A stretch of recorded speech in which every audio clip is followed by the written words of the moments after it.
अस्सलाम वालेकुम स्टूडेंट्स, मैं हूँ आपकी टीचर मिस समरीन गुलजार। और आज मैं आपको फर्स्ट ईयर का जो फर्स्ट चैप्टर है हमारे पास फिज़िक्स का, द स्कोप ऑफ फिज़िक्स, उसका इंट्रोडक्शन पढ़ाऊँगी। उसके बारे में मैं आपको बताऊँगी कि स्कोप फिज़िक्स हमारे पास क्या है। तो हमारे पास जो स्कोप ऑफ फिज़िक्स है हमारे पास, अगर हम डेली लाइफ में देखें तो ये जो फिज़िक्स है हमारे पास, ये सबसे इम्पॉर्टेंट है। हम उठते हैं, हम चलते हैं, हम देखते हैं, हम कुछ भी करें, हमारे पास हमारे इर्द गिर्द का इन्वायरमेंट, हर चीज़ फिज़िक्स से कनेक्टेड, ये सब का सब फिज़िक्स है हमारे पास। अगर हम देखें, आसमान को देखें, आसमान के कलर को देखें, हम बादलों का बनना देखें, क्लाउड्स फॉर्मेशन देखें, हम जो सोलर सिस्टम है उसको देखें, हम प्लानिटरी मोशंस को देखें, अपनी अर्थ की मोशन को देखें, हम मून का देखें, हम सोलर इक्लिप्स, मून इक्लिप्स देखें, हमारे पास जो रेन होती है, बारिश होती है, हम उसको देखें, हम लॉज ऑफ मोशन पढ़ें, हम कुछ भी करें, ये सब का सब जो है हमारे पास, सारा का सारा ये है फिज़िक्स हमारे पास। तो हमारे पास फ़िज़िक्स बहुत बहुत बहुत इम्पॉर्टेंट जो सब्जेक्ट है हमारी डेली लाइफ में, ये बहुत इम्पॉर्टेंट रखता है। इसलिए हमारे पास हम देखें, प्री मेडिकल को भी देखें और प्री इंजीनियरिंग को भी देखें, तो दोनों में हमारे पास ये फ़िज़िक्स को लाजमी पढ़ाया जाता है। बहुत ही इम्पॉर्टेंट है हमारे पास ये फ़िज़िक्स। तो हमारे पास जो साइंस है, अगर हम साइंस को देखें तो साइंस जो है हमारे पास वो उस साइंस की डेफिनेशन अगर हम देखें तो just the name of observations and experiments. हमारे पास एक्सपेरिमेंट्स का, ऑब्जर्वेशंस का नाम जो है वो साइंस है। साइंस को हमने दो मेन पार्ट्स में डिवाइड किया हुआ है हमारे पास। एक है बायोलॉजिकल साइंसेस और दूसरी है फिज़िकल साइंसेस। बायोलॉजिकल साइंसेस की अगर हम बात करें तो जो बायो है हमारे पास, बायोलॉजिकल साइंसेस है, ये रिलेट करती है हमारे पास लिविंग ऑर्गेनिजम्स के साथ, लिविंग थिंग्स के साथ। क्योंकि अगर हम बात करते हैं साइंस की, तो हमारे पास लाइक लिविंग थिंग्स हो गई, हमारे पास लिविंग ऑर्गेनिजम्स हो गए हमारे पास। वो किस तरह खाते हैं, पौधा ज़मीन से कैसे निकलता है, किस तरह बड़ा होता है, किस तरह फल देता है, हमारे पास किस तरीके से, ये सारे लिविंग ऑर्गेनिजम्स की हमारे पास हैं। हम अपने ऑर्गन्स की बात करें, हमारे पास, हमारे अंदर किस तरीके से हमारे पास डाइजेस्टिव सिस्टम हमारा चलता है, हमारा ब्रेन काम करता है, हमारा हार्ट काम करता है, तो ये सब का सब किस में आ जाता है, साइंस में आ जाता है। इंसान जो है हमारे पास, जो हम खुद हैं, ह्यूमन बींग्स हैं, हम अल्लाह ताला ने हमें अशरफुल मखलूक बनाया, अशरफुल मखलूक़ात में से हम हैं। हमारे पास, हमारे जहन में ये सोच अल्लाह ताला ने डाली है कि हम रीज़न्स ढूँढें चीज़ों के पीछे, चीज़ों के बिहाइंड, कि जो चीज़ें हो रही हैं हमारे पास, जो इर्द गिर्द फेनोमेनाज हो रहे हैं, ऑर्गेनिजम्स जो चल रहे हैं, खड़े हो रहे हैं, बन रहे हैं, किस तरीके से सब कुछ होता है, ये सिस्टम चलता है हमारे पास लिविंग थिंग्स में, नॉन लिविंग थिंग्स में। तो हमें अल्लाह ताला ने ये सलाहियत दी है, हम ये सोचते हैं, हम रीज़न्स ढूंढते हैं, फिर उनकी तलाश करते हैं कि वजूहात क्या हैं, क्या है आखिर इसके पीछे। लाइफ साइंटिस्ट ने हमें ये सर्च करके बताया किस तरीके से जो ज़मीन है, वो ज़मीन की मोशंस कितनी होती हैं, किस तरीके से वो सारे प्लैनेट्स सूरज के गिर्द घूम रहे हैं, बारिश किस तरह होती है, किस तरह हमारे पास जो बल्ब है उसमें से रोशनी बनती है, अगर आप दो पत्थरों को रगड़ें तो उनमें से आग निकलती है। ये सब का सब इंसान ने सोचा और उसके बाद उसके पीछे रीज़न्स ढूंढे, और इस तरह हमारे पास आहिस्ता आहिस्ता आहिस्ता हमारी ज़िंदगी में, हमारी लाइफ में डेवलपमेंट होती गई। तो हमारे पास जो साइंस है वो बायोलॉजिकल और फिज़िकल हमारे पास ब्रांचेस में, दो मेन ब्रांचेस में डिवाइड है। एक बायोलॉजिकल साइंस और दूसरी फिज़िकल साइंस। अगर बायोलॉजिकल साइंसेस की अगर हम बात करें तो just a study of living things और ऑर्गेनिजम्स की स्टडी होती है। और हम फिज़िकल साइंसेस की बात करें तो हमारे पास ये है study of non living things. हम नॉन लिविंग थिंग्स की इसमें स्टडी करते हैं। लाइक हम फेनोमेनास के बारे में पढ़ते हैं, स्टडी ऑफ फेनोमेनास को भी हम फिज़िकल साइंसेस कह सकते हैं। नॉन लिविंग थिंग्स के बारे में बात कर सकते हैं, लाइक हम इसमें केमिस्ट्री पढ़ते हैं, हम इसमें मैथ्स पढ़े हैं, हम इसमें फ़िज़िक्स पढ़े हैं, फ़िज़िक्स इसमें आ जाती है हमारे पास।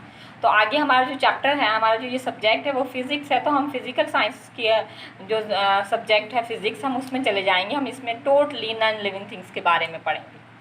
तो जो फिज़िक्स है वो हमारे पास फिज़िकल साइंसेस में आ जाता है, study of non living things होगी हमारे पास।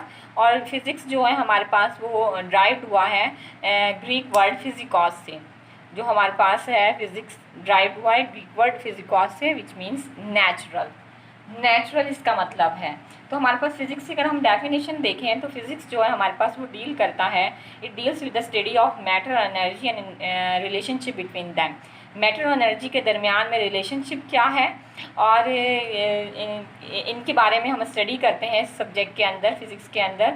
मैटर के बारे में पढ़ते हैं, एनर्जी क्या है, मैटर क्या है, और हमारे पास किस तरीके से इनके दरमियान में आपस में रिलेशनशिप क्या है मैटर और एनर्जी के दरमियान में, वो हम फिज़िक्स में पढ़ते हैं।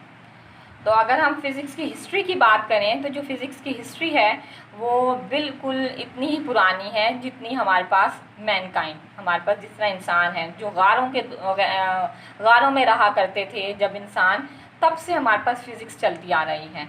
लाइक जो पुराने ज़माने के लोग थे, हमारे एंसेस्टर्स थे या बाजदाद थे, बड़े पुराने ज़माने के लोग, वो क्या करते थे, दो पत्थरों को आपस में रगड़ा करते थे जिसकी वजह से आग पैदा होती थी, चिंगारी पैदा होती थी। फिर वो लकड़ियों में उसको लगाया जाता था, सूखी घास पे उसको लगाया जाता था जिससे आग पैदा होती थी। तो वो आग इस तरीके से प्रोड्यूस किया करते थे। अगर हम चाइनीज़ की बात करें तो चाइनीज़ ने सबसे पहले पेपर बनाया, हमारे पास पेपर बनाया उन्होंने। इजिप्शियन की बात करें तो जो इजिप्शियंस थे लोग, मिस्र के जो लोग थे, उन्होंने क्या किया, बड़ी ज़बरदस्त कैलकुलेशंस यूज़ करके, बड़ी ज़बरदस्त मैथमेटिक्स यूज़ करके, मैथ्स का यूज़ करके उन्होंने पिरामिड्स बनाए। अगर हम उन पिरामिड्स को देखें, राम मिस्र को देखें हम उनको, तो वो बड़े बेहतरीन कैलकुलेशंस के साथ बने हुए हैं। एक एक पत्थर उन्होंने नाप के, मैयर करके, मैथ्स यूज़ करके, कैलकुलेशन यूज़ करके बनाए, रखे वहाँ पर। और हमारे पास जो ग्रीक है, ग्रीक्स ने भी काफ़ी काम किया है फ़िज़िक्स के अंदर, बहुत ज़्यादा काम किया फ़िज़िक्स के अंदर। लाइक हम पैथागोरस देखें, आर्किमिड्स देखें, पैथागोरस का हम पैथागोरस थ्योरम अगर हम देखें, जिसने हमें थ्योरम दिया था, पैथागोरस थ्योरम हो गया हमारे पास। आर्किमिड्स की अगर हम बात करें तो आर्किमिड्स प्रिंसिपल हमने पढ़ा है मैट्रिक में, आर्किमिड्स प्रिंसिपल, वो हमारे पास अगर हम देखें तो वो बहुत इम्पॉर्टेंट हमारे पास प्रिंसिपल है कि किस तरीके से जो चीज़ें हैं, वो भारी चीज़ें हैं, लाइक शिप है, वो पानी में नहीं डूबता, और जो कितनी सी सुई होती है, निडल होती है, वो डूब जाती है।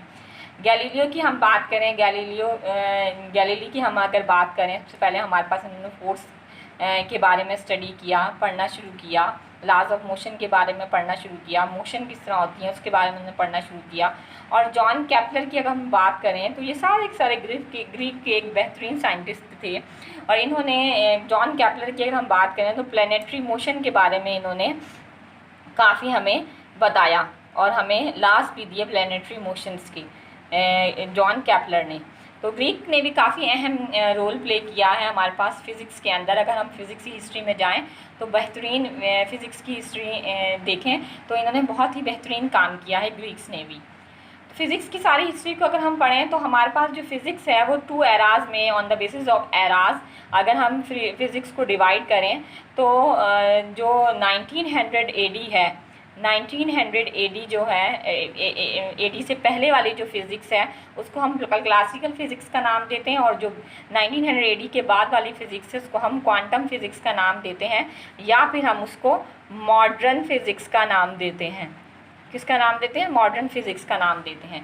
क्लासिकल फ़िज़िक्स की अगर हम बात करें तो जो क्लासिकल फ़िज़िक्स है हमारे पास, उसमें हमारे पास लॉज ऑफ मोशन आ जाते हैं। न्यूटन काफ़ी जो है उन्होंने बहुत मेन रोल प्ले किया है बिफोर 1900 AD की फ़िज़िक्स में। उन्होंने लॉज ऑफ मोशन दिया हमें, first second third law, universal law of gravitation दिया हमें। तो हमारे पास काफ़ी मेन इनके लॉज हैं जो 1900 AD से पहले वाली फ़िज़िक्स है, क्लासिकल फ़िज़िक्स में माने जाते हैं। क्लासिकल फ़िज़िक्स हमारे पास ज़्यादातर इर्द गिर्द घूमती है। हमारे पास हम बात करें लाइट की, इलेक्ट्रिसिटी की, सिटी के, और हमारे पास मैग्नेटिज़म की, मैग्नेटिज़म एंड इलेक्ट्रोमैग्नेटिज़म हमारे पास, इनके हमारे पास जो है ज़्यादातर रोल है क्लासिकल फ़िज़िक्स का इन चीज़ों पर है। हमारे पास लाइट, इलेक्ट्रिसिटी, मैग्नेटिज़म हो गया। अगर हम क्वांटम फ़िज़िक्स की बात करें तो जो क्वांटम फ़िज़िक्स है हमारे पास, मॉडर्न फ़िज़िक्स, ये हमारे पास 1900 AD से बाद वाली जो फ़िज़िक्स है उसमें उसको नाम दिया गया क्वांटम फ़िज़िक्स का, मॉडर्न फ़िज़िक्स का।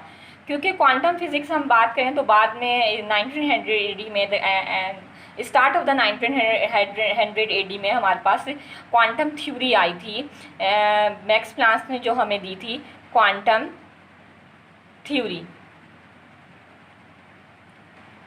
क्वांटम थ्योरी इसकी ये जो हमें बताती है कि जो लाइट की नेचर है वो डुअल नेचर है। हम बात करें अगर क्वांटम थ्योरी की, तो क्वांटम थ्योरी में हमें क्वांटम मैक्स प्लांक ने बोला कि हमारे पास जो लाइट की नेचर होती है वो पार्टिकल नेचर होती है। और 1900 से पहले वाली जो फिज़िक्स है, क्लासिकल फिज़िक्स, उसमें जो लाइट की नेचर है वो मानी जाती थी हमारे पास जस्ट वेव की नेचर मानी जाती थी। तो क्वांटम थ्योरी जब आई तो उसके बाद लाइट की नेचर जब डुअल नेचर प्रूव्ड हुई, पार्टिकल नेचर प्रूव्ड हुई क्वांटम इफेक्ट की वजह से, फोटोइलेक्ट्रिक इफेक्ट की वजह से और पेयर प्रोडक्शन, पेयर एनिहिलेशन की वजह से, तो हमारे पास ये प्रूव हो गया कि लाइट की नेचर है वो as well as particle nature भी है। तो फिर उसके बाद ये कंक्लूजन लिया गया कि जो लाइट की नेचर होती है वो डुअल नेचर होती है। तो इसके बाद थ्योरी के बाद हमारे पास जो एरा स्टार्ट हुआ वो, और फिर हमारे पास इसके बाद आइंस्टाइन ने अपनी theory the which is theory of relativity, जो कि फ़िज़िक्स की बहुत ही बड़ी थ्योरी है, जो कि मानी जाती है, बहुत बड़ी थ्योरी मानी जाती है। जिसके बाद साइंटिस्ट आइंस्टाइन ने हमें बोला कि हम जो हैं ऑब्जेक्ट्स की स्टडी कर सकते हैं अगर वो मूव करना शुरू कर दें with the comparable to the speed of light, particles या फिर ऑब्जेक्ट्स अगर मूव करना शुरू कर दें तो हम किस तरीके से उन चीज़ों को लेंगे। तो जब आइंस्टाइन ने अपनी ये theory the, theory of relativity, और क्वांटम थ्योरी आई, तो उसके बाद जो फिज़िक्स आई उसने पूरी की पूरी पीछे जो फिज़िक्स थी क्लासिकल फिज़िक्स, उसके अंदर पूरी की पूरी उनको रेवोल्यूशनलाइज कर दिया, पूरा का पूरा इनकलाब लेकर आ गए फिज़िक्स के अंदर। तो इसलिए उसके बाद की फ़िज़िक्स को हम क्वांटम फिज़िक्स या मॉडर्न फिज़िक्स कहा जाता है। तो ये है हमारे पास फ़िज़िक्स की थोड़ी हिस्ट्री और द स्कोप ऑफ फिज़िक्स हमारे पास, क्योंकि बहुत इंपॉर्टेंट ये चैप्टर है। ये चैप्टर भी बहुत इंपॉर्टेंट है क्योंकि फ़िज़िक्स के बारे में सारा कुछ इसमें हम पढ़ेंगे, और साथ में हमारे पास ये सब्जेक्ट भी बहुत इंपॉर्टेंट है क्योंकि हम अगर अपनी डेली लाइफ से इस सब्जेक्ट को रिलेट करें तो बहुत ही ज़्यादा इंपॉर्टेंस रखता है हमारे पास ये सब्जेक्ट हमारी डेली लाइफ को लेकर। उम्मीद है आपको ये समझ आ गया होगा। अल्लाह हाफ़िज़।